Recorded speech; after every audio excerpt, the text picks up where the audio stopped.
sunken desert temple. I better get down there.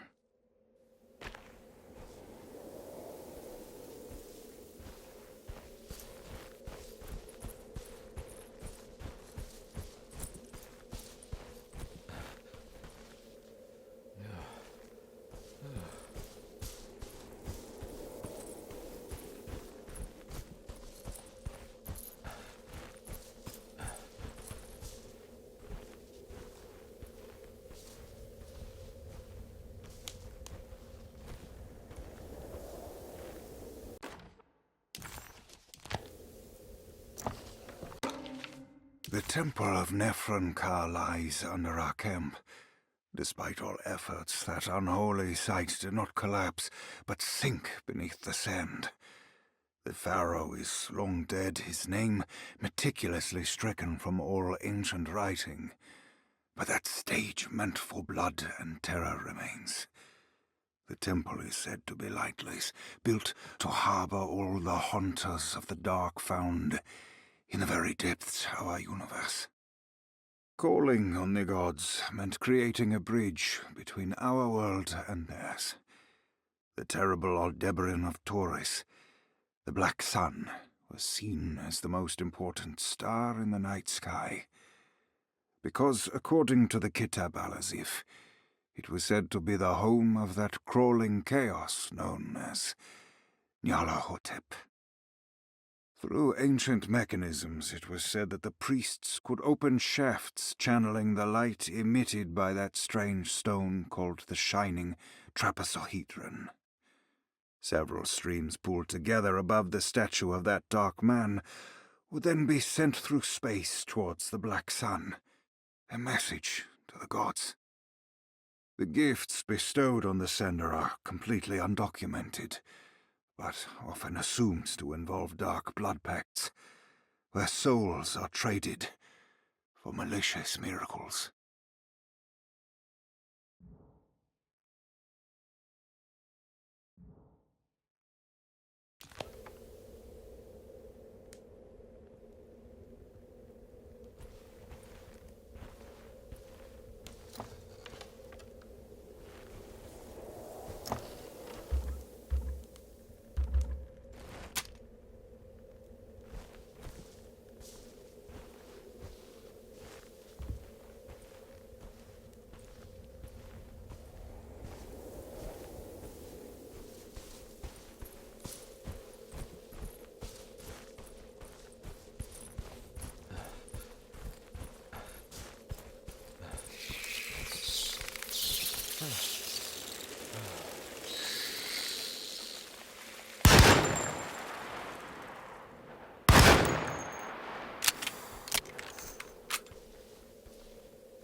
Here we go.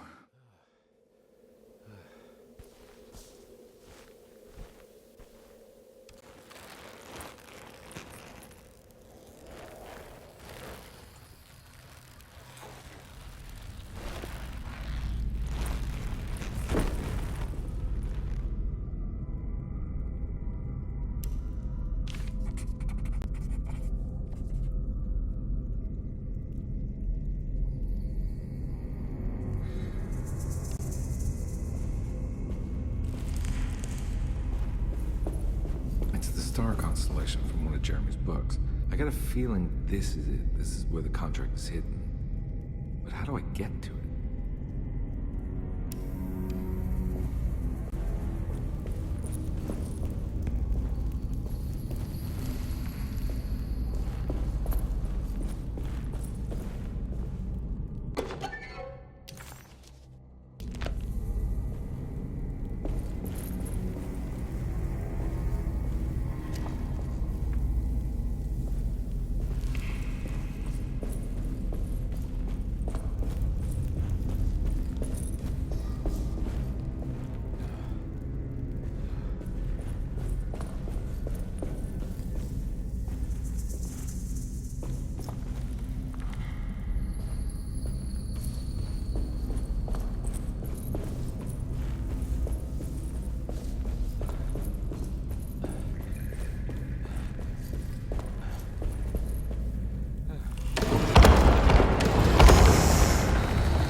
There's something missing.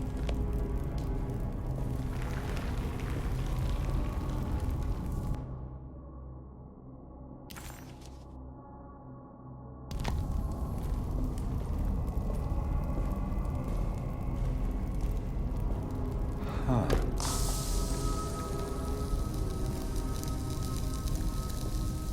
This one looks operational.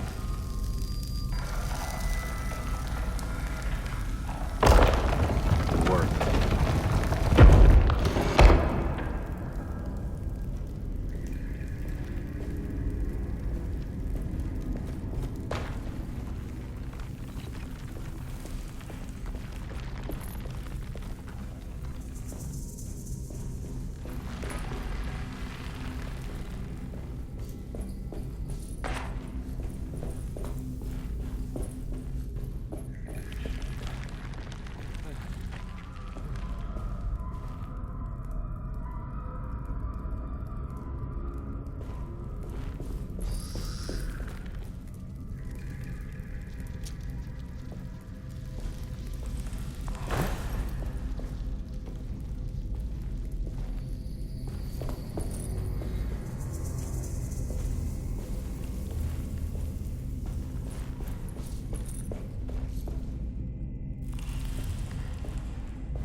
collapse.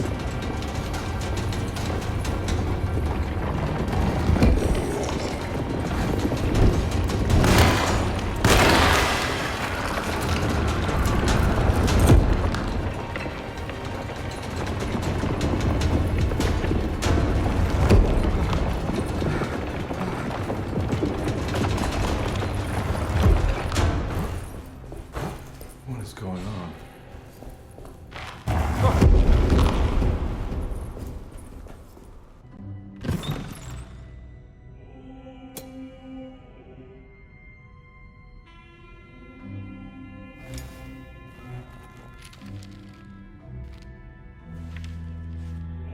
Acknowledge psychological trauma, breakthrough barriers of self-deceit, temperamental behavior. These are the Dark Man's terms. The contract. Huh?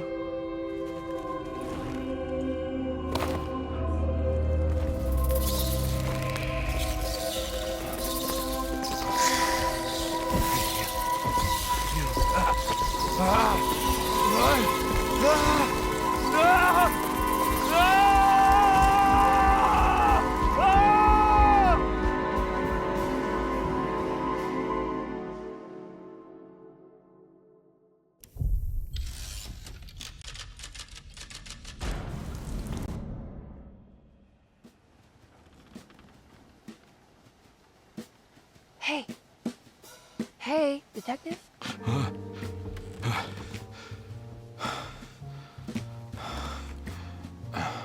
What are you doing? Oh, I found something. Great. Was it alcohol? God, no, I just got the wind knocked out of me. I think I know how to break the contract with the Dark Man. What exactly does that mean? Everything going back to normal. All right. I found some more information on Dorsetto and the patients. There are some seriously strange things going on here. I'm pretty sure 2 of the patients are dead, and maybe even the clerk. Oh, yeah. I kind of just gave up on worrying about that. Well, just keep your eyes open, I suppose. What were you doing again? Jeremy made a pact with the Dark Man to keep all the madness locked inside Dorsetto. All right. I'm gonna break it. I just have... Where is it? Where's the talisman? It's around your neck? Ah! Ah! I worry, detective. Don't, I'm fine. I worry that you're not much help on this case. At least you're a good distraction. Trust me. You're getting your money's worth. At this rate, I'm an absolute bargain.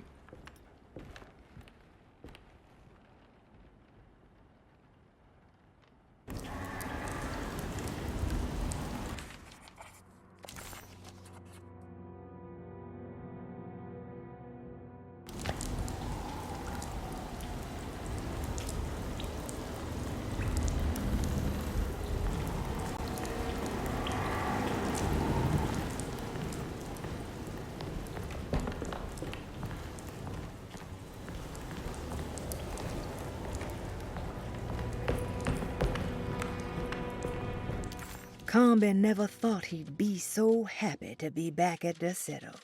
It felt like he had crawled through a long, dark tunnel of misery and regret.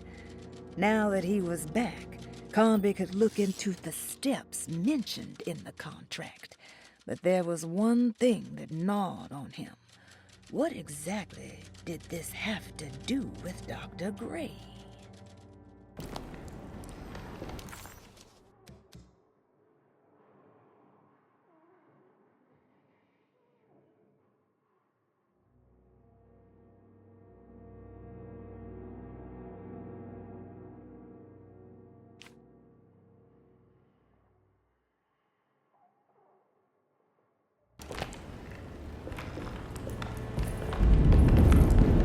Just what this evening needed. Some ambiance.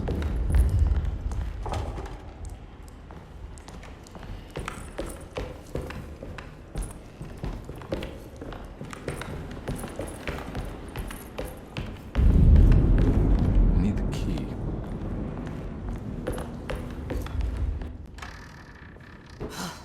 Got to be around here somewhere.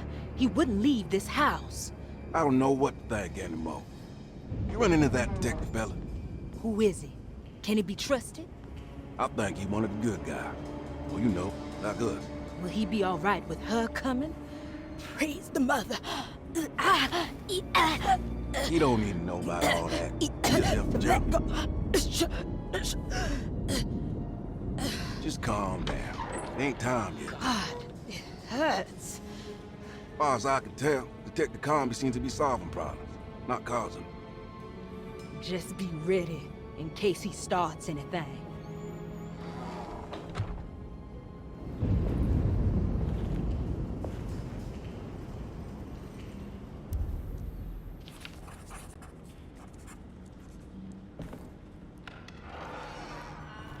The two orderlies still hadn't found Jeremy.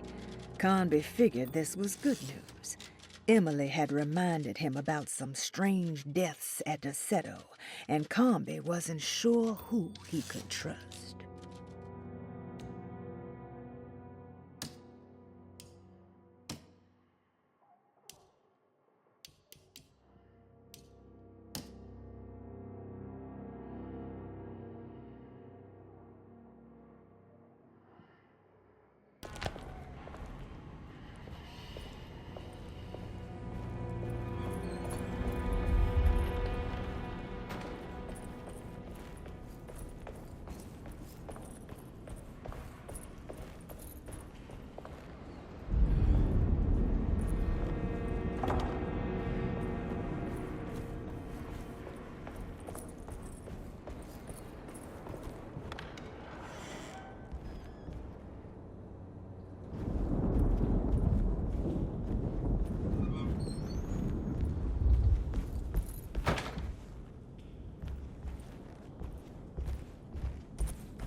Christ, what the hell was that?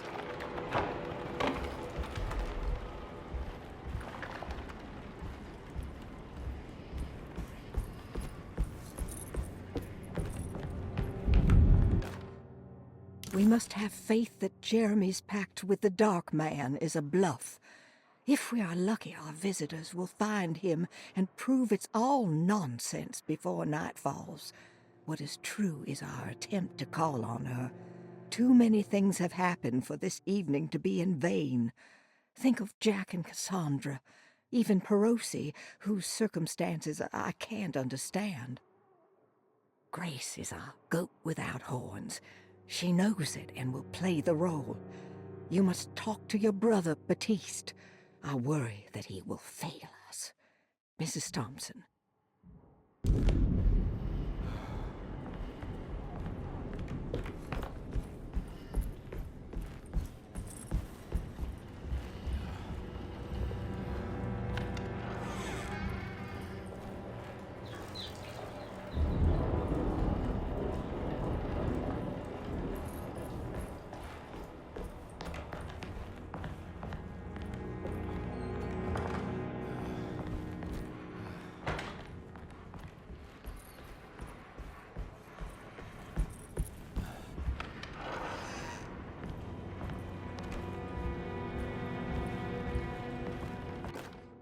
Lunacy and the Astarte Artist Colony, a monograph by Yael Klein.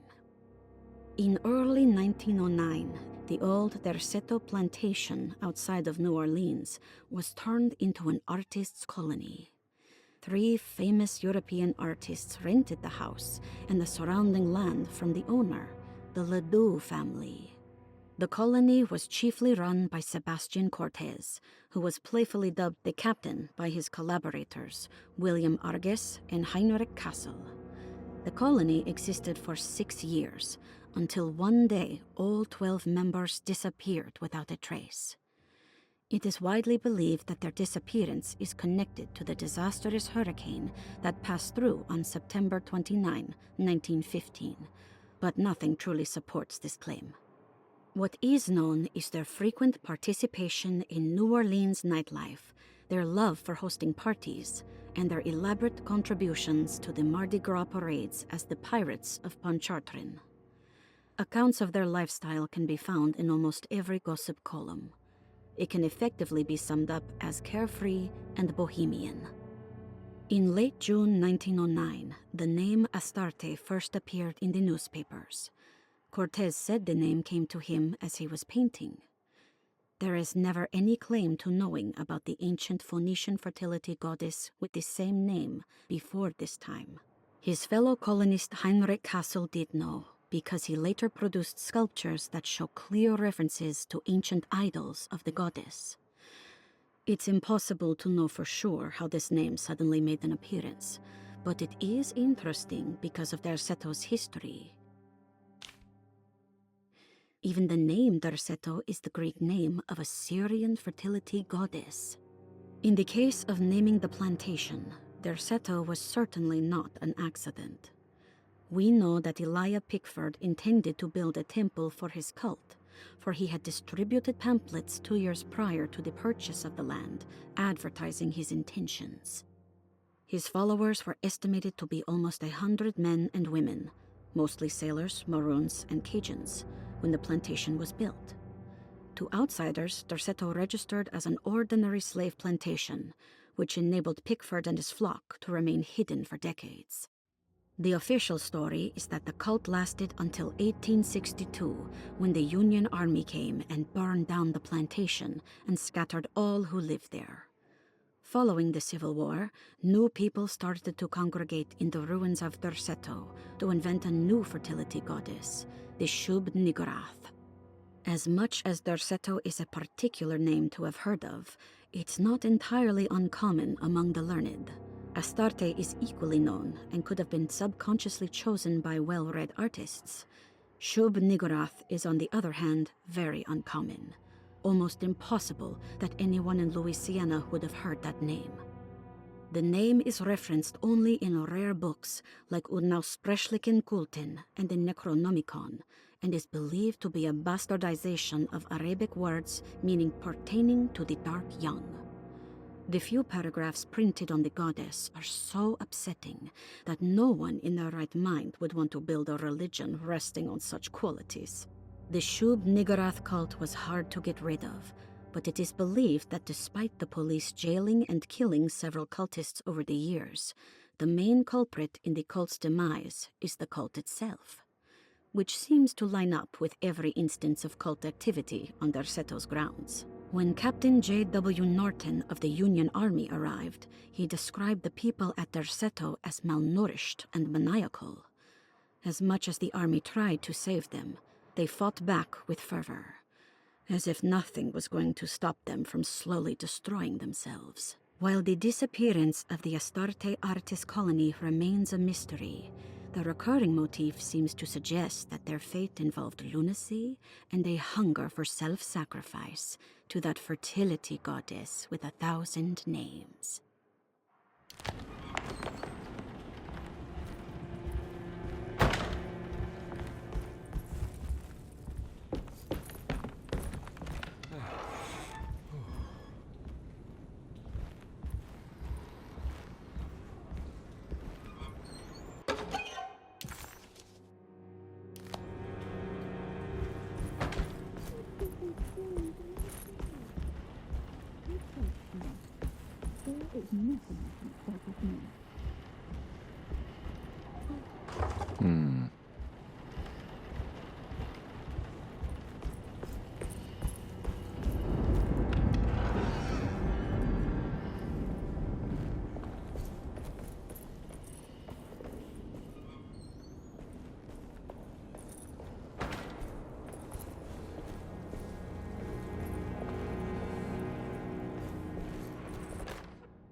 Mrs. Thompson, I understand the last week has been busy.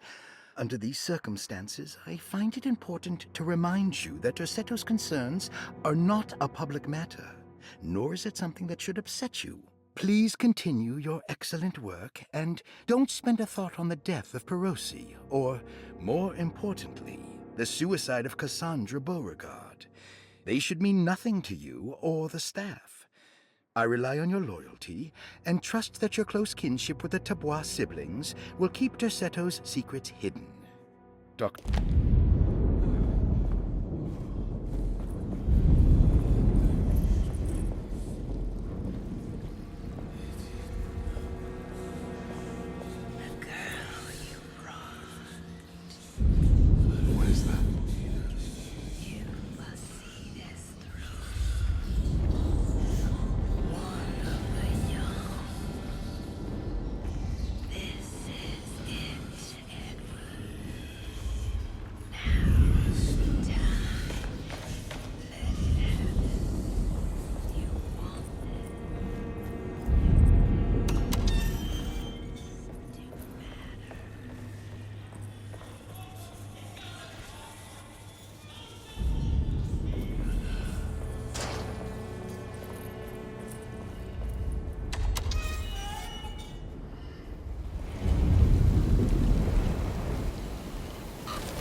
must be a spare key to Dr. Gray's office in here somewhere.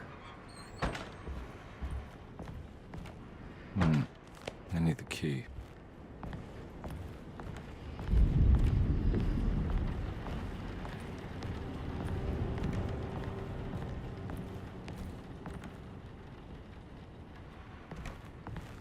I don't have the combination for this. Maybe Jeremy did.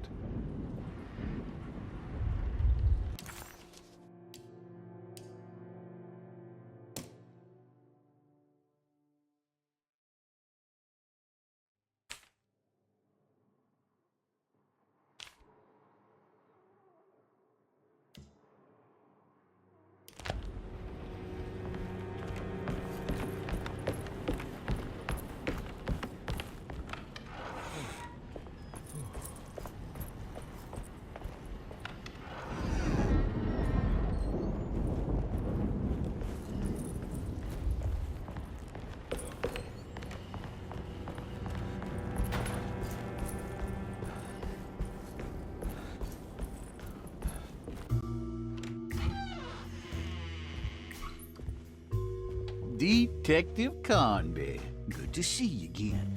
Solved your case yet? I'm trying. Hey, Grace, you okay? Oh, she is just peachy, Detective. Are you looking forward to the Feast of St. John, Grace? I can't wait. Kids, ain't they great? What exactly are you planning for tonight? Oh, not much. We eat, we drink, we pay tribute to the wishing tree in the conservatory. The usual. Then why all the excitement? There is just something about tonight. Something's different. I think we all feel it. Besides, we got ourselves some new words for the prayer thanks to your buddy Jeremy. She'll come and turn the world inside out, and things will begin again. That sounds strangely threatening. You should come.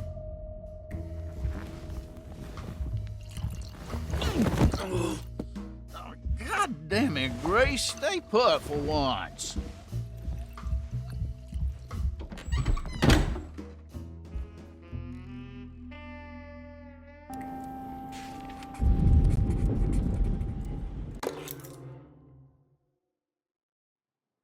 I better hold on to these. Wouldn't want them to get lost. There's something missing.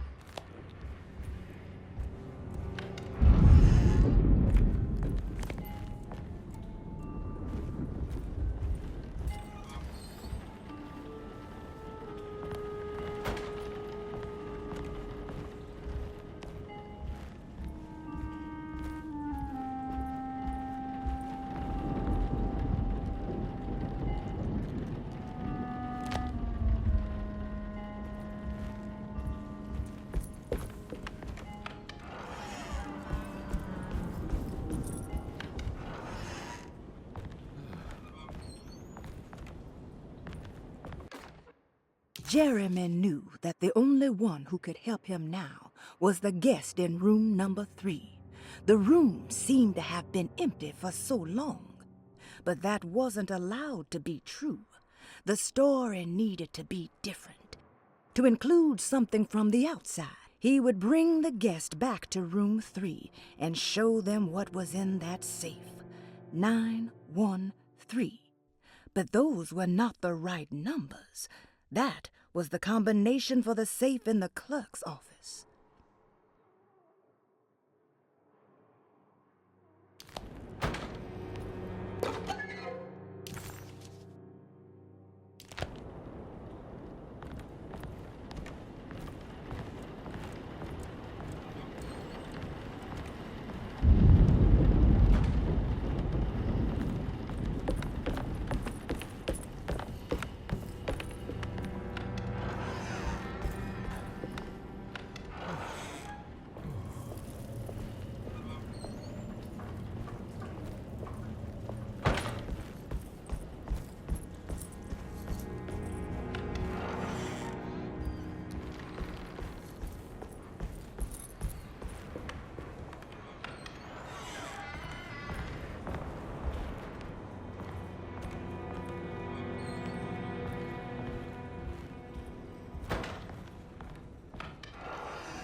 Detective Comby, I'm terribly sorry that my niece has pulled you into this mess. Please, with all my blessings, take her away from this cursed place. I have destroyed that Eater of Worlds and locked it away in the attic and retreated to a place of hiding. Tell Emily I'm safe. Tell her all the lies you can think of to make her listen. Take her back to New Orleans. Sincerely, Jeremy.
Brother, I need you to trust me.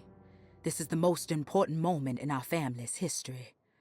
I know you have doubts and that the terrible Mama Loa told you lies. I would never betray you. I promise. Lottie.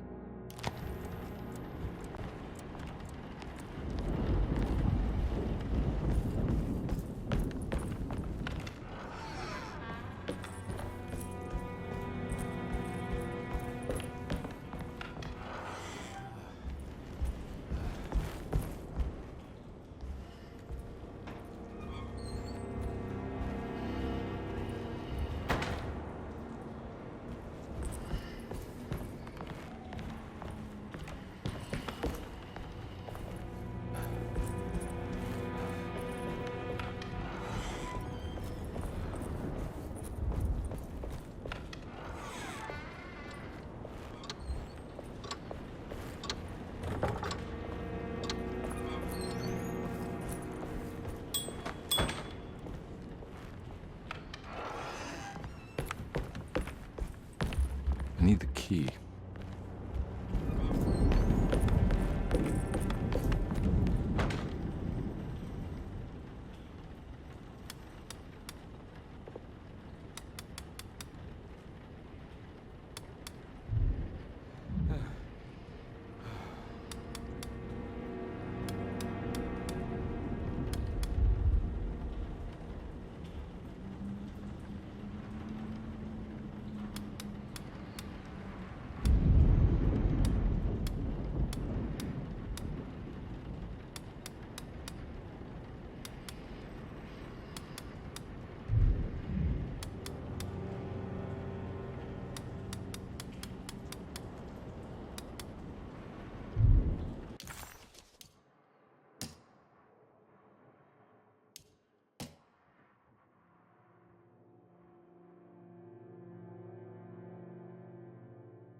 No.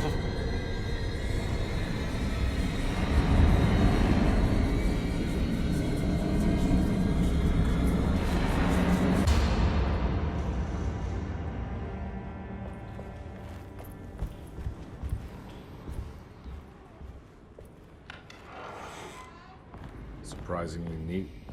Maybe I've been selling that old barfly short.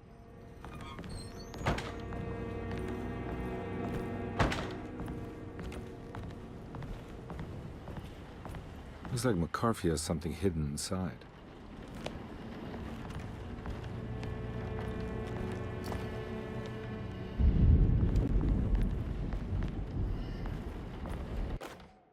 Sometimes I think this place makes me worse. That Derceto might be my grave. A coffin made of ostentatious architecture. A Taj Mahal for the drunken depressed. There's something about Derceto. Something about Dr. Gray.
This is my room. I belong here.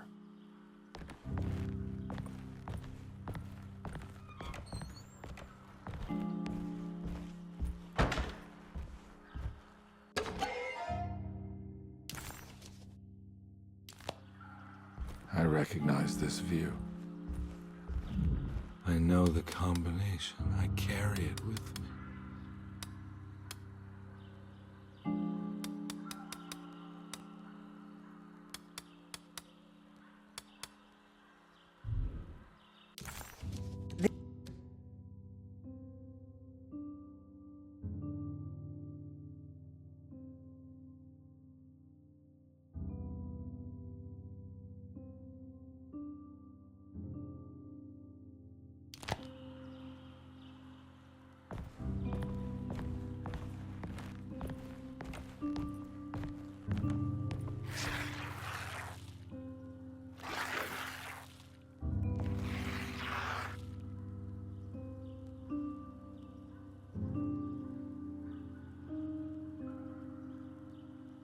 I know that number.